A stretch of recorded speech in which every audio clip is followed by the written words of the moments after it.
नेताओं की रैली में आपने देखा होगा कि वो कार्यकर्ता जाएंगे और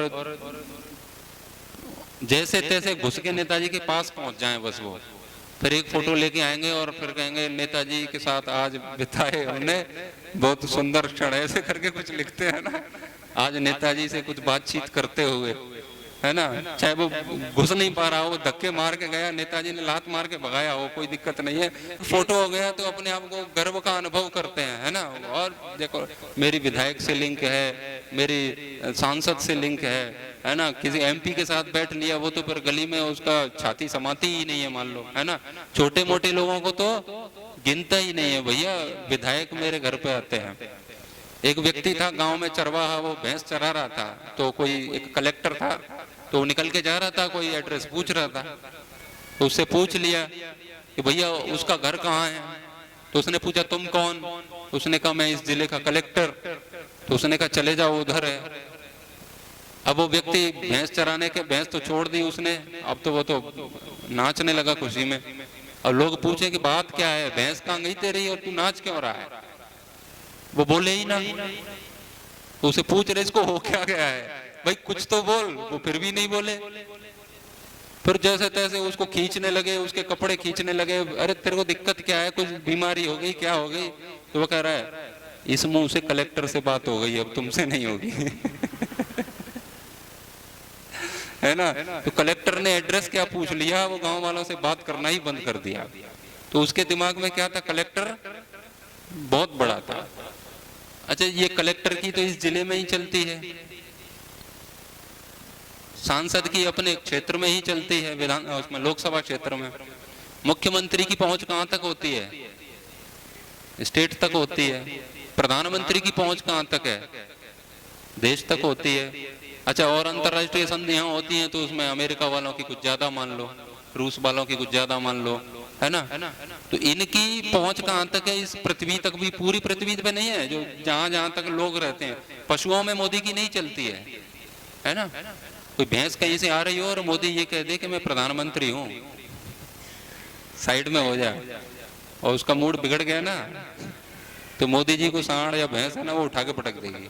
देखो उसके यहाँ उसकी नहीं चलती है, मोदी जी की केवल आदमी लोगों में चलती, मनुष्यों में चलती है ना। और वो भी भारत के मनुष्यों में। तो जिसकी सत्ता पूरी दुनिया में देखें, आकाश गंगा में देखें, इस पृथ्वी का आप मैप खोल के देखेंगे ना, उसमें भी भारत कहीं दिखाई नहीं देता है ढंग से। और आप पूरे ब्रह्मांड को देखेंगे तो उसमें ये पृथ्वी ही नहीं दिखाई देगी, इतनी छोटी सी पृथ्वी है हमारी। तो इतनी बड़ी आकाश गंगा और न जाने कितनी आकाश गंगा और पूरे विराट ब्रह्मांड को संचालित करने वाला है जिसका जो राष्ट्रपति है वो कौन है, परमात्मा। और जिसकी कलेक्टर से बात हो गई है वो इतने गौरव का अनुभव करता है, वो सोचता है अब मेरा कोई क्या बिगाड़ लेगा। तो सोचो सारे संसार के मालिक से जिसकी लिंक हो जाए, परमात्मा से जिससे बातचीत हो जाए, मिलन हो जाए, उससे उसका अनुभव हो जाए। अब बताओ उसके गौरव की अनुभूति का स्तर क्या होगा, है ना। ये 5 साल के नेता हैं, उनसे मिलने के बाद हम किसी से बात नहीं करते, है ना। हम सोचते हैं अच्छा जिसकी मोदी जी से लिंक हो वो, उसका कोई यहाँ की पुलिस कुछ बिगाड़ सकती है, बिगाड़ सकती है क्या। जिससे मोदी जी से फोन पे बात होती हो, वहां बयाना की पुलिस की वो सुनेगा भी, दरोगा से तो चाय मंगाएगा, वो मंगाएगा कि नहीं मंगाएगा, है ना। क्योंकि वो मोदी जी का खास आदमी है, भैया लेफ्ट हैंड है, राइट हैंड है, कितने हैंड है। तो जो संत होते हैं या जो उपासक होते हैं उनकी लिंक परमात्मा से होती है, और परमात्मा पूरे विश्व का नेता है। अब बताओ जिसकी मोदी जी से पहचान हो उसका कोई बिगाड़ नहीं सकता, उसके पास ये अनुभूति होती है, तो सारे ब्रह्मांड का जो नायक है उससे उसकी पहचान हो जाए किसी की, तो वो उसका कोई यहाँ बिगाड़ सकता है, वो किसी से डरेगा नहीं, डरेगा। और उसके अंदर ये प्रॉपर्टी की भूख भी नहीं रहेगी कि मेरे पास और प्रॉपर्टी हो। देखो सबका बाप कौन है, जैसे हम कहते हैं हमने अभी कुछ नहीं कमाया, तो हमारे बाप के पास 1, 2, 5, 10 करोड़ की प्रॉपर्टी है, तो बेटा क्या कहता है किसकी प्रॉपर्टी है वो, बेटा किसकी कहता है, हमारी प्रॉपर्टी। उसने नहीं कमाई लेकिन वो क्या कहता है, मेरे बाप की है। हम भी यही कहते हैं ये तेरे बाप का है क्या, तो वो भी कहता है हाँ मेरे बाप का ही है। तो हम सबका बाप कौन है? हम सबका मालिक कौन है?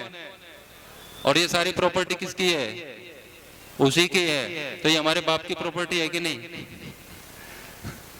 संसार में जो कुछ भी है वो हमारे बाप का माल है कि नहीं है? अब जब सब अपने बाप का है तो अब हमारे लिए तो कमाने के लिए कुछ बचा ही नहीं। ऐसी कोई चीज है जो हमारे बाप के पास नहीं है? ऐसी कोई चीज है जो भगवान के पास नहीं है? भगवान को कुछ भी अप्राप्त नहीं है। और हम किसकी संतान है?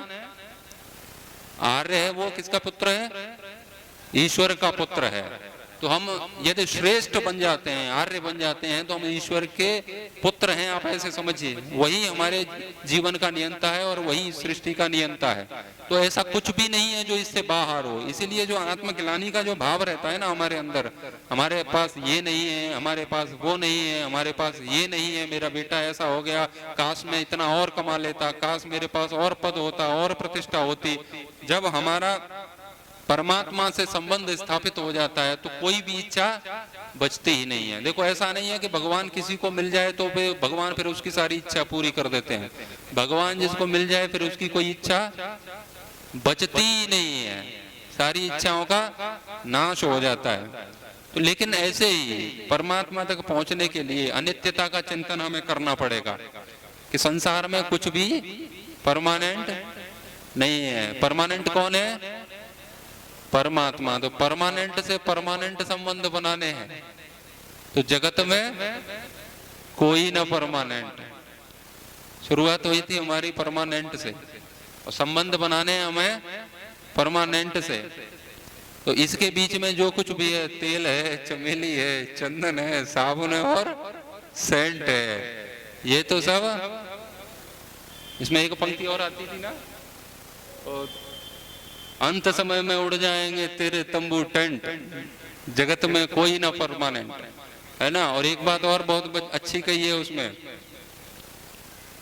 कि ईश्वर से आप संबंध रखो, फिर चाहे धोती पहनो या पैंट।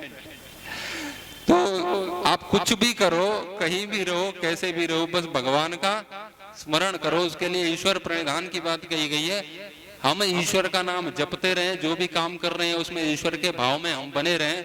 जब तक हम ईश्वर के सानिध्य में रहेंगे और हमें ध्यान रहेगा कि ईश्वर सब जगह है, सर्वव्यापक है, कण कण में है, तो हम गलत नहीं करेंगे। इसीलिए तो ये जो टेम्परेरी जगत है इसके पीछे का मोह छोड़ें और परमानेंट से परमानेंट के लिए जुड़ने का प्रयास करें। उसके लिए प्रकृति पुरुष यो अन्य सर्वम अनित्यम जो बात कही है, तो अनित्यता का बोध हमें हो, फिर वैराग्य हो, भगवान करे वो जल्दी हो। तो आपने मेरी बात को सुना, आप सभी का बहुत बहुत धन्यवाद। ओम।